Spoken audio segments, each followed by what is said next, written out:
Alright, ladies and gentlemen, I'm here on the show, and I'm here to talk about the Golden State Warriors beating Doubles. And we'll do some news in this video as well, but I'm mostly going to talk about the Warriors beating the Bulls, 123-91 reaction. The Warriors beat the Bulls. They played a back-to-back, and they end up winning by 22 points. Great win for the Warriors tonight. Really, those first and fourth quarters were definitely the Warriors' best quarters of this ball game. They outscored them 38-25 in the first quarter, 36-15 in the fourth quarter. Second quarter was an okay quarter. Bulls kind of cut that lead. Warriors got it to, I believe, back to 14 at halftime. They had a bit of a good of that third quarter, good chunk of it. They got up to a 24-point lead, but then Chicago cuts it to 10, I believe, if I'm not mistaken. They started hitting 3 after 3 after 3 after 3, it felt like. And they cut it to like an 8-point game in the fourth quarter, but the Warriors put their foot back on the gas. Jimmy Butler played a good game. Jimmy Butler played tonight. He was back. He hit 2 threes in that fourth quarter. Just the Warriors were hitting as a whole in this game from the three-point line. But obviously, it was a great win tonight for the Warriors. But I did notice some certain Jonathan Kuminga, a DMP. He did not play coach's decision, which that's telling about Jonathan Kuminga at this point. Yeah, Chicago starts the season really good, but they've really fallen off. They're averaging like 118 points per game offensively, but it seems like their defense sucks because the Warriors were getting whatever they wanted from the three-point line for the most part. And Pat Spencer had another good game. I'll give Brandon Podziemski credit. I've been really fucking critical of Podziemski, but at least he could show up, unlike another certain young player on the Warriors. You know who I'm talking about. At least he could show up and have a really good game, and one of them didn't even play, so it's pretty telling. But yeah, they finished this road trip 2-1 overall. They bumped back to 13-12 record-wise now. They'll get 4 days off. And then Steph Curry's targeted return at home Friday night against the Timberwolves. They only have 2 games in the next 10 days, so that's really good for this team because it's an old team. So good they only have 2 games in the next 10 days after having 3 games in 4 nights. And they should went 3-0. But amazing win from the roster. You know, all that talk about the Warriors not being able to win without Draymond and that Draymond's the best defender is nonsense. In their last 3 games without Draymond, the Warriors have only allowed 99 points, 94 points, and 91 points. And I'll tell you why. Because the Warriors are playing their best defenders. They're playing a big at all times, whether it's Quentin Post or Trace Jackson Davis. That's just simple as that. You go big, you're gonna be able to defend pretty good. And let's keep it real. The Warriors role players have been playing gutsy ball. This team almost beat the Thunder before they pulled away late. Should have beat the Sixers. This team could have went 4-0 without Steph, Draymond, and Jimmy. Don't sleep on this team. They could have went 3. I don't know if they would have beat the Thunder, but they almost. So maybe 3-1 at least. These last 4 games, but great for them. It's a good road trip. Let's keep playing these bigger lineups. I've been wanting them to play bigger lineups. They've had no choice. Steve Kerr's had no choice with Draymond out, but still, you've seen the bigger lineups work. Don't go away from it, please. Just keep going to your bigger lineup. And I was kind of thinking after the Philly game, obviously it was a tough loss, but I felt like the Warriors had found something. And I feel like it kind of did. It could be a potential turning point in the rotation when it comes to fit, rotations, etc. Really, it was just that fourth quarter. It kind of figured something to me of who should play. And when, Steph, Draymond come back, I still want bigger lineups. I don't want to see 4 guards with Draymond at center. I don't want to see that.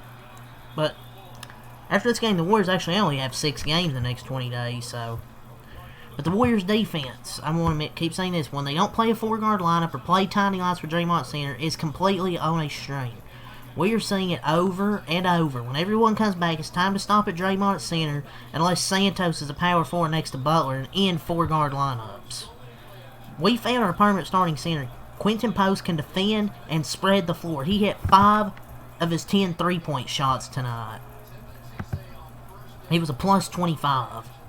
And we found, but Steph, Melton, Jimmy, Gee, and Dre is definitely a viable lineup. I don't see a reason not to always have one of Post. Al or Trace out there, though. At least a center. And Paul's had himself a game when he's out there with Melton. Maybe he shouldn't be just the backup point guard of Steph, and maybe he should be the shooting guard. I don't know. But he actually had a really good game tonight. I just hope he can be consistent. But Quinten Post's defensive belief has just been crazy to watch. Like, he was bad last year, but the thing is, he was a rookie. He's been much better this year. It just happened all of a sudden. I did not expect Quinten Post to have a good defensive belief. And I hope all of you now see why I was so irate when Steve Kerr kept yanking Quinten Post in and out, screwing with his minutes and confidence, which never wavered anyway. You don't bench this. You don't play this for 15 minutes. You play it for 25, 30 minutes. And Quinten Post just feels like a cheat code on offense. He races so much in the paint, and then he makes 5 threes on top of that. Mike Dunleavy, thank you for drafting Mr. Post. And Jimmy Butler, welcome back. He helped the team go on a 21-2 run after the Bulls went on a mini run. That's what happens when your defense is set. You create margin for error, and the better it is, the greater the margin. You can only do this with proper size. And Jimmy just looked, he was aggressive in that fourth quarter. Hit 2 threes. He was just much more aggressive in that fourth quarter, I thought. And I've got to salute the Warriors' defense. Like, attention to detail's been really good. Less overhelping, not as many unnecessary fouls. Rotations were good. They really set the tone out of the gate in that first quarter, outscoring Chicago 38-25, because the last 2 games, 10 points and 12 points in the first quarter. They scored 38 tonight. Just smiling ear to ear at the Warriors these last couple of games, man. Could be starting something good as long as Steve Kerr does not go back to Draymond at center and tiny lineups. Stick to bigs. It's almost like a dream. Quinten Post getting actual starter minutes at center. Trace Jackson-Davis backing him up, playing good as well. Santos in rotation, playing power forward to connect the D. Melton's back in the rotation. Kuminga's out. Now add Steph back. Now add Curry back to the equation. No more tiny lineups. It's just time to dominate and play your bigs. We know, hopefully Steve Kerr doesn't go back to his stupid bullshit again. Because I've seen it so many times where they play big lineups and it actually works. When they go back to their small lineups, it doesn't work. But their defense hasn't allowed 100 points scored in the last 3 games. Just a feel-good win.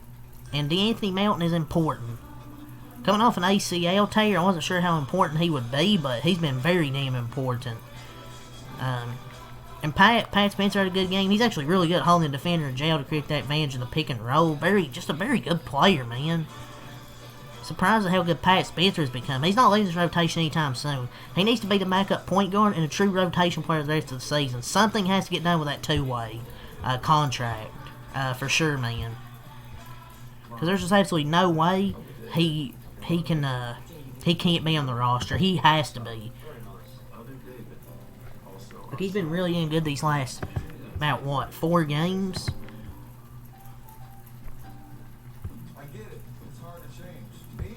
Yeah, let's get to the stat sheet.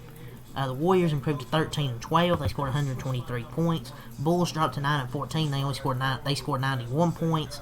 They really didn't play well offensively. They did get into that third quarter, but that's about it offensively.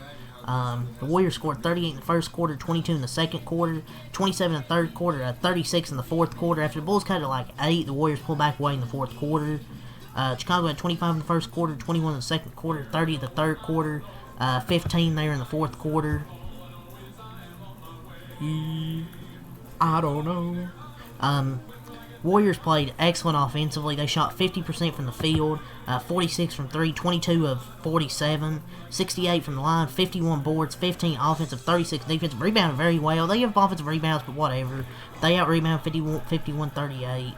27 assists, 2 blocks, 11 steals, 15 turnovers, 24 points off turnovers, 16 fast break points, 40 in the paint, 16 fouls with the largest lead of 33 points. The Warriors never trailed in this game. They led wire to wire in this ball game.